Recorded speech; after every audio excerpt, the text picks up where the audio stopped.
In the name of God, amen. Good morning, St. Stephen's. Good morning. For those of you I've not had the chance to greet personally, my name is Mariann, and I have the great honor of serving as the bishop of this diocese and worshiping with you today on All Saints' Day and on Byron's Baptism Day, and I feel blessed indeed. Hear the words, a poem from the first African-American woman to be ordained in the Episcopal Church, Polly Murray. Freedom is a dream haunting as amber wine. I was an Israelite walking a sea bottom. I was a Negro slave following the North Star. I was an immigrant huddled in ship's belly. I was a Mormon searching for a temple. I was a refugee clogging roads to nowhere. Always the dream was the same. Always the dream was freedom. So yesterday, at the end of a day of pilgrimage along a trail of souls that had taken 100 or so of us through most of the state of Maryland, we were gathered at the Claggett Retreat Center of the Episcopal Diocese of Maryland. Our pilgrimage was in commemoration of the 150th anniversary, yesterday, of the end of chattel slavery in the state of Maryland. We had visited Episcopal churches built by slaves. We visited churches with recorded records. We saw records of slaves being baptized, their names recorded alongside their owners' names. We visited churches with balconies built as slave seating. Churches with the remains of Confederate soldiers who died in the futile attack on Washington, D.C., that nonetheless devastated the community of Silver Spring. So all day I was trying to imagine being alive, a resident of the state of Maryland 150 years ago. Imagine gathering in church, this church, 150 years ago, the day after slaves had been set free by a constitutional amendment taking effect on November 1st, voted on by the states of Maryland, passing by the slimmest of margins. If it hadn't been for the Union soldiers voting from the fields and their ballots counted afterwards, the amendment would have been defeated. An amendment and a change met with forces of resistance as great as any we have seen in our day in response to the social change we seek to bring about now.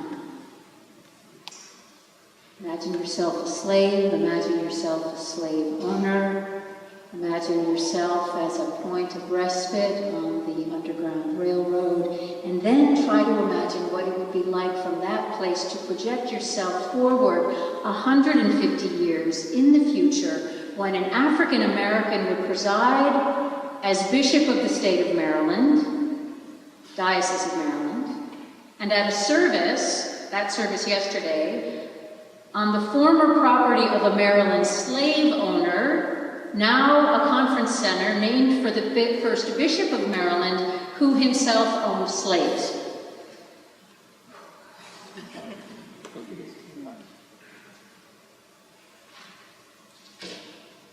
I was thinking about this line from the second reading we heard, "Beloved, we are children, God's children now. What we will be has not yet been revealed." I was an Israelite. I was a Negro slave. I was an immigrant. I was a refugee. Always the dream was the same. Bishop Eugene Sutton, speaking yesterday, spoke of the first time he had come to the Claggett Center as a bishop. He was leading a retreat. And at the retreat's end, he was tired and he went for a walk. He was intending to find a bit of respite along the Monocacy River, which sort of circles around the property. It was a hot and dusty summer day, he said. The trail to the river beckoned, but when he came to the T in the trail, he saw a sign with arrows pointing in two directions. The Monocacy River to the right, a slave burial site to the left. And he said he stopped at the sign for a moment, genuinely torn, because on the right he knew he would find the refreshment he sought, and on the left he would be challenged and reminded once again of great pain and struggle. But he turned, as he knew he must, toward the slave burial site, and there he prayed at the site of an unnamed slave of African descent.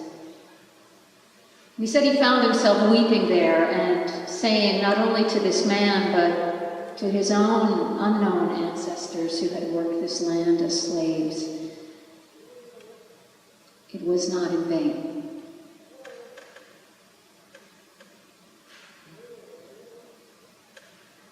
And he said to us, the lesson he learned that day is that sometimes blessing comes when we choose the path of pain. Blessing comes sometimes in surprising packages. We commonly, typically, and understandably think of blessing in terms of good fortune and even good luck. And we feel blessed by those good things that come to us unexpectedly as a gift, and we are blessed by them. Those are indeed blessings, but spiritually, blessing runs much deeper than luck or fortune, in that even hardship and struggle and pain can be vehicles of blessings. We know that. Now, they themselves are not the blessing, but through them, by the grace of God and the choices we make, blessing comes. I think that's what Jesus meant when he spoke his words of blessing to the poor in spirit, the grieving, the persecuted, and those who struggled for what was right. He means to encourage all of us in our trials so that we don't lose heart when life feels anything but blessed. He can never promise us a world without pain and a life without struggling. That's not what being blessed means. But he can and does help us receive blessing through the struggles we face. Blessing comes in surprising packages when we choose the path of struggle, when we accept what life gives us and rise. Years ago in the parish I served as a rector, we did this year-long faith exploration series called Faith in the First Person. Faith, in other words, as real people live it. And among other things we did that year was read several memoirs, stories of people whose lives had been marked by challenge and hardship and yet had something inspirational to teach. And my favorite, I have to say, was the book The Color of Water by James McBride. Maybe some of you read that. It's really a tribute to his mother, Ruth Jordan McBride, the daughter of an Orthodox rabbi who married a black man in 1942 and with him and without him raised 12 children, sending all of them to college. And as her son told it, hers was a harsh and defiant life. And from McBride's account, growing up as her 8th child in a household with never enough food or mattresses to go around, well, he had more of his share of hardship too. But his mother instilled in all 12 of them courage, self-reliance, a love of education, and faith in God. But when his stepfather died, and at the height of the drug-saturated Black Power rebellion of his late adolescence, he walked away from all of that and rejected all his mother tried to teach him, and he sought refuge in the hard-scrabble community of older Black men who congregated in pool halls and garage station parking lots.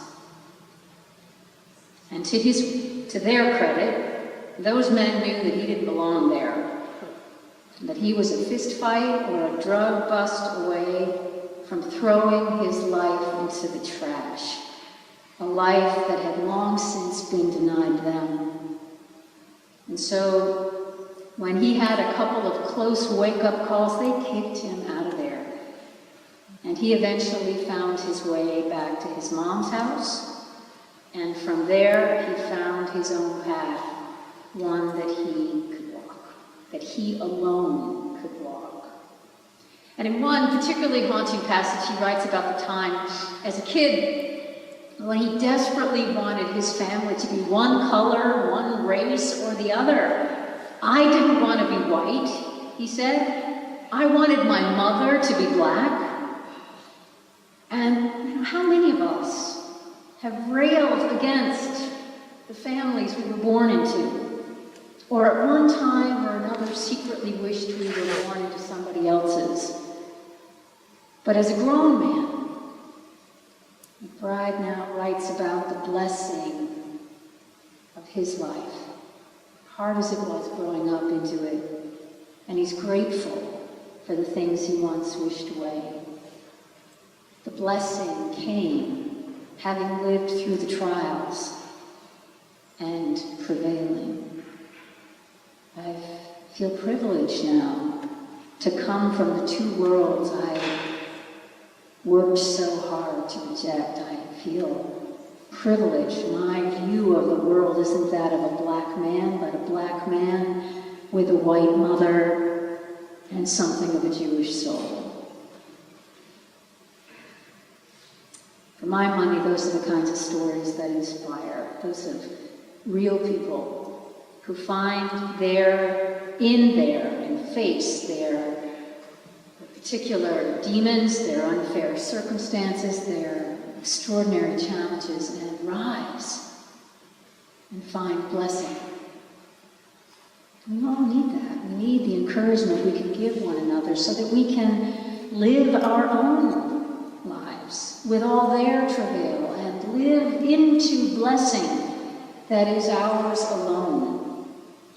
And what we learn in our own stories and everyone else's stories is that everything's all mixed up together, good and bad, failure and triumph, loss and learning, poverty, riches, sorrow and joy. And when we can hold all of that and still know that we're blessed, we can face anything. We can give thanks for the people who have formed us, in spite of, maybe even because of the ways they hurt us too. That the hurt too became a channel of blessing later. And that, my friends, I believe, is the impulse, the spiritual impulse, or at least one of them, behind this day, All Saints Sunday. That not all saintliness comes in saintly clothing, and even the most ordinary of us can be instruments of grace. It's important for you to know that in the New Testament, the word saint, which is used a lot, is never used to describe like the super Christians, the way we think of it now. They're just everybody. You know, Paul, he wrote his letters to the saints in Corinth, to the saints in Ephesus. It was everybody, as if to say, this is what we all are. That we all have a role to play in cultivating a blessed life for ourselves and others. Now, to do that, We have to show up for our lives. We have to show up, be present fully to ourselves and to one another as best we can.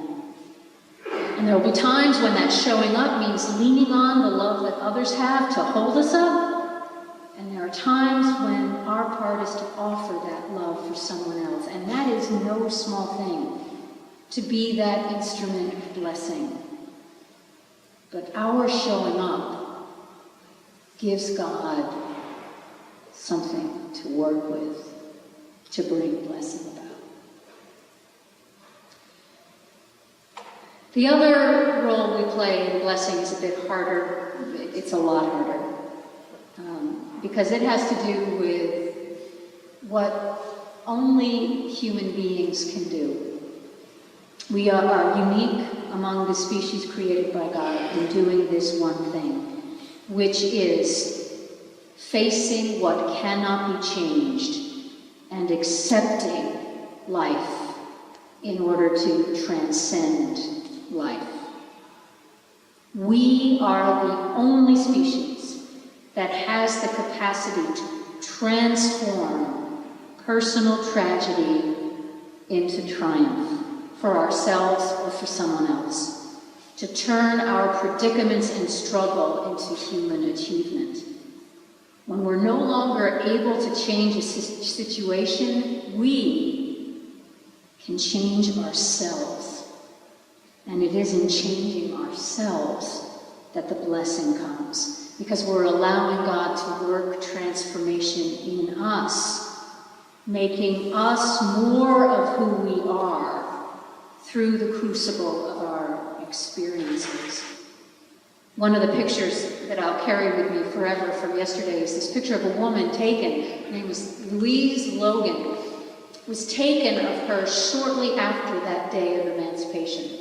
She was probably 25 or 30, looking formally in the paper, in the picture, very, very, very portraiture in her posture, looking straight at the camera, not smiling, great dignity. And right next to her was, in the picture, was her son. He looked about 12, and according to the inscription below, he was fathered by the man who was once her master. And she sent him off to school in the north, and he came back to start a school for young African-American boys and girls freed, needing an education.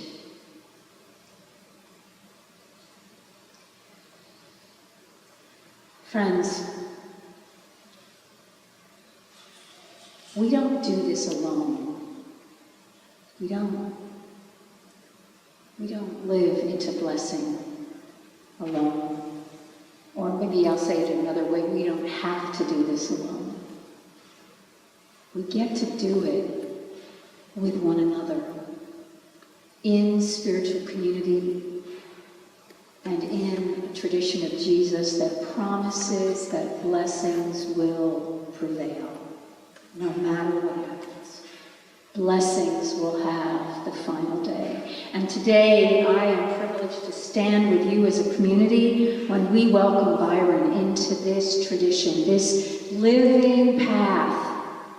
We cannot promise him a life without struggle, but we can assure him that we will be there by his side, and we can attest that through struggles and triumphs, that blessing can be trusted, and it will come to him as it has come to us in ways that never cease to amaze us.